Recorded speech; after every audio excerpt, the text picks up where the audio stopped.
Assalamualaikum warahmatullahi wabarakatuh, teman-teman semua.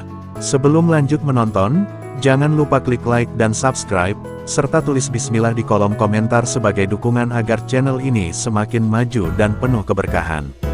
Yuk, kita mulai videonya. Pesawat yang membawa Farel Prayoga dari Surabaya mendarat mulus di Bandara Kuala Lumpur.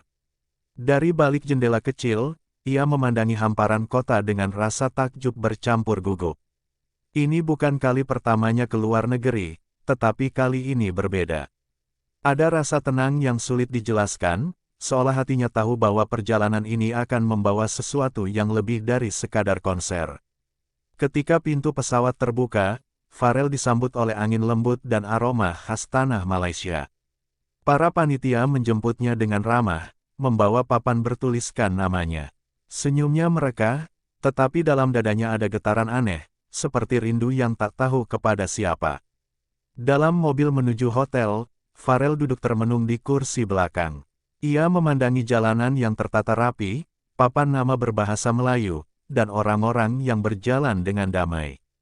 Entah kenapa, hati Farel hangat sekali, gumamnya pelan sambil menatap keluar jendela. Sopir yang mengantarnya sempat menoleh. Pertama kali ke Malaysia, iya, tanyanya ramah. Farel tersenyum kecil. Iya, Bang. Tapi entah kenapa rasanya seperti pernah ke sini. Mereka tertawa kecil bersama. Sesampainya di hotel, Farel disambut oleh manajernya, Om Rais. Besok kita ada gladi resik pagi-pagi, ya, Rel, katanya. Farel mengangguk, tapi pikirannya entah melayang kemana. Ia berdiri di balkon kamarnya malam itu, menatap langit Kuala Lumpur yang dipenuhi bintang.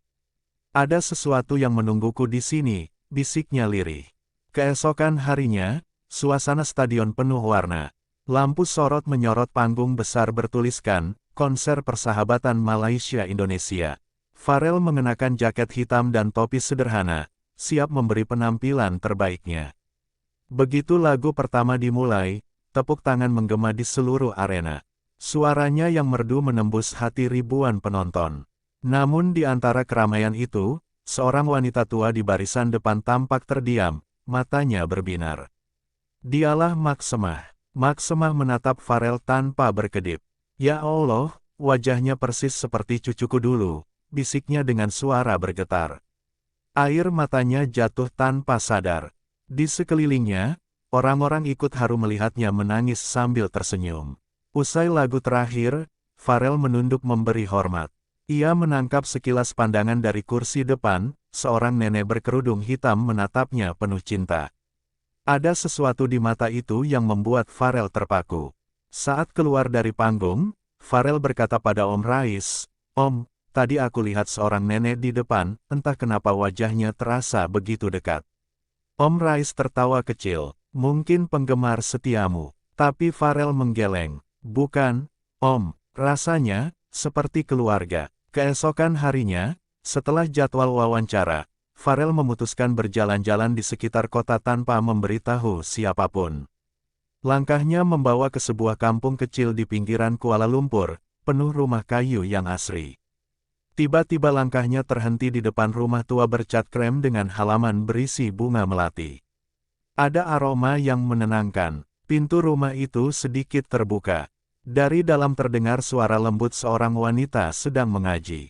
Farel berdiri terpaku. Suara itu mengingatkannya pada masa kecil, saat neneknya di Banyuwangi sering membacakan doa sebelum tidur. Air matanya menetes tanpa sadar. Ia mengetuk pelan. Pintu terbuka. Seorang wanita tua dengan kerudung hitam muncul, Mak Semah. Saat pandangan mereka bertemu, waktu seolah berhenti. Assalamualaikum, sapa Farel. Waalaikumsalam, jawab Mak Semah dengan gemetar. Beberapa detik kemudian, Mak Semah terisak. Kau mirip sekali dengan cucuku, Amir. Dia sudah lama tiada, Farel hanya mampu berbisik, mungkin Allah yang mempertemukan kita, Nek. Mak Semah mengundang Farel masuk. Rumahnya sederhana, dengan foto-foto tua tergantung di dinding. Di salah satu bingkai, tampak seorang anak kecil. Mirip sekali dengan Farel. Itu cucu saya, Amir. Wajah kamu sama betul, kata Mak Semah sambil tersenyum haru. Farel menatap foto itu lama. Masya Allah, gumamnya pelan.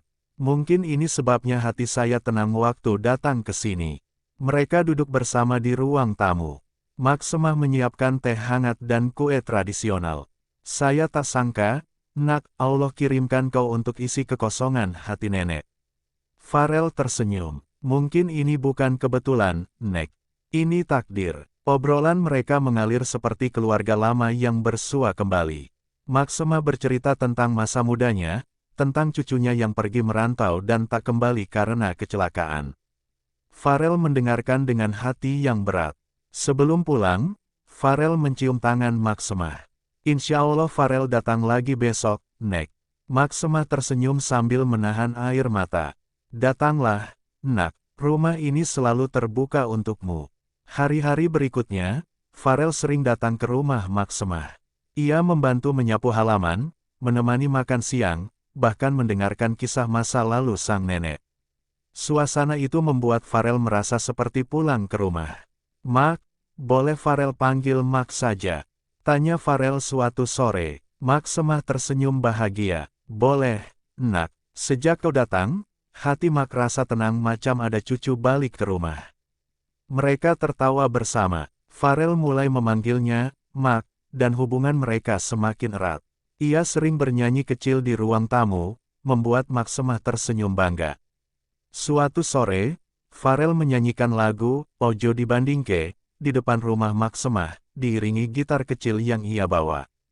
Anak-anak kampung berdatangan, ikut bernyanyi riang. Maxemah duduk di kursi bambu, menatapnya dengan mata penuh cinta. Kalau Amir masih hidup, mungkin dia seperti kamu sekarang, Nak, kata Maxemah pelan. Farel terdiam, lalu menjawab, mungkin Allah kirim Farel untuk gantikan sedikit rasa rindu Mak kepadanya. Hari demi hari berlalu cepat. Farel mulai dikenal warga kampung bukan hanya sebagai penyanyi Indonesia, tapi juga sebagai anak Maxemah. Semua orang heran melihat kedekatan mereka. Suatu malam, Maxemah jatuh sakit. Farel yang sedang di hotel langsung datang begitu mendengar kabar dari tetangga. Ia berlari tanpa pikir panjang, menembus hujan deras. Mak, ini Farel, serunya sambil menggenggam tangan sang nenek yang terbaring lemah. Maxemah membuka mata perlahan. Nak, jangan risau. Mak cuma letih. Air mata Farel jatuh. Mak jangan bilang begitu. Mak harus sembuh. Farel belum sempat nyanyiin lagu yang Mak minta. Maxemah tersenyum lembut. Kalau begitu, nyanyikan sekarang. Dengan suara bergetar, Farel menyanyikan lagu pelan di samping ranjang. Suaranya mengisi rumah yang sepi, membuat semua yang mendengar terdiam. Ketulusan itu menyatu dalam keheningan malam. Beberapa hari kemudian, Maxemah mulai pulih. Sebagai tanda syukur, Farel memutuskan membuat lagu khusus berjudul, Kasih untuk Mak. Lagu itu bercerita tentang cinta seorang nenek kepada cucunya tanpa batas negara. Ia menulisnya di kamar hotel dengan air mata menetes di kertas. Mak, lagu ini Farel persembahkan untuk Mak dan semua nenek yang mencintai cucunya tanpa pamrih, katanya pada diri sendiri. Saat lagu itu dinyanyikan di konser berikutnya, penonton menangis. Di layar besar, muncul video Maxemah sedang tersenyum sambil melambai. Farel hampir tak bisa menahan air mata di atas panggung. Usai konser, ia menelepon Maxemah. Mak, Farel sudah nyanyiin lagu itu. Suara Maxemah terdengar pelan tapi bahagia, Mak dengar dari radio. Suara kamu buat Mak menangis. Farel hanya terdiam. Mak, Farel sayang Mak, seperti Farel sayang nenek sendiri. Di ujung telepon, Maxemah berbisik, Mak pun sayang kamu, Nak. Kontrak konser Farel di Malaysia hampir selesai. Hari keberangkatan makin dekat, namun setiap kali membayangkan akan meninggalkan Maxemah, hatinya terasa berat. Suatu pagi, ia datang ke rumah Mak membawa bunga melati. Mak, Farel pulang ke Indonesia besok. Wajah Maxemah menunduk. Cepat betul masa berlalu, ya Nak. Mereka duduk lama di teras rumah. Tak banyak bicara, hanya diam menikmati angin sore yang lembut. Mak, jangan sedih. Farel janji akan balik lagi. Mak Semah tersenyum tipis. Janji itu jangan lupa, nak. Mak dah tua, tapi kalau umur panjang, Mak tunggu. Farel menggenggam tangannya erat. Mak pasti panjang umur, insya Allah. Malam itu, Farel berdoa lama di kamar hotelnya. Ya Allah, jagalah Mak Semah. Dia bukan darahku, tapi engkau tanamkan kasih di antara kami seperti keluarga. Hari keberangkatan tiba. Farel hampir tak bisa menahan haru ketika melihat Mak Semah datang ke bandara ditemani tetangga-tetangganya. Meski tubuhnya lemah, Mak Semah memaksa datang hanya untuk mengantar cucunya. Begitu Farel melihatnya, ia berlari memeluk sang nenek erat-erat. Mak, terima kasih atas segalanya. Suaranya serak menahan tangis. Mak Semah membalas pelukannya lembut. Pergilah, nak. Jangan lupakan doa Mak. Orang-orang di sekitar ikut terharu melihat momen itu. Ada cinta tanpa darah, tanpa pamrih, hanya ketulusan murni. Sebelum naik pesawat, Farel menunduk dan mencium tangan Mak Semah. Doakan Farel terus bernyanyi dengan hati, Mak. Mak Semah tersenyum, bernyanyilah dengan cinta, nak. Itu yang paling penting. Pesawat perlahan bergerak. Dari jendela, Farel melihat sosok kecil Mak Semah melambaikan tangan, semakin jauh, tapi tak pernah benar-benar pergi dari hatinya. Beberapa bulan kemudian, Farel kembali ke Indonesia dan merilis lagu, Kasih untuk Mak. Lagu itu menjadi viral di 2 negara, membuat jutaan orang menangis dan tersentuh. Di Malaysia, Mak Semah mendengar lagu itu setiap pagi dari radio tuanya. Itu suara cucu Mak, katanya sambil tersenyum bahagia. Sementara di Indonesia, Farel selalu mendoakan Mak Semah setiap kali selesai sholat. Semoga Mak selalu sehat, doanya. Ia bahkan menyisihkan sebagian penghasilannya untuk membantu panti jompo di Malaysia atas nama Mak Semah. Setiap kali tampil di konser, Farel selalu berkata, lagu ini untuk seseorang yang mengajarkan Farel arti kasih tanpa batas negara, Mak Semah.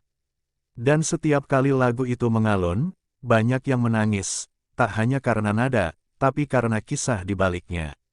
Cinta dan kasih bisa lahir dari pertemuan singkat, tapi meninggalkan jejak selamanya. Hingga kini, Farel dan Mak Semah tetap berhubungan lewat video call. Walau terpisah jarak dan waktu, mereka tahu, doa dan cinta adalah jembatan paling kuat di dunia ini.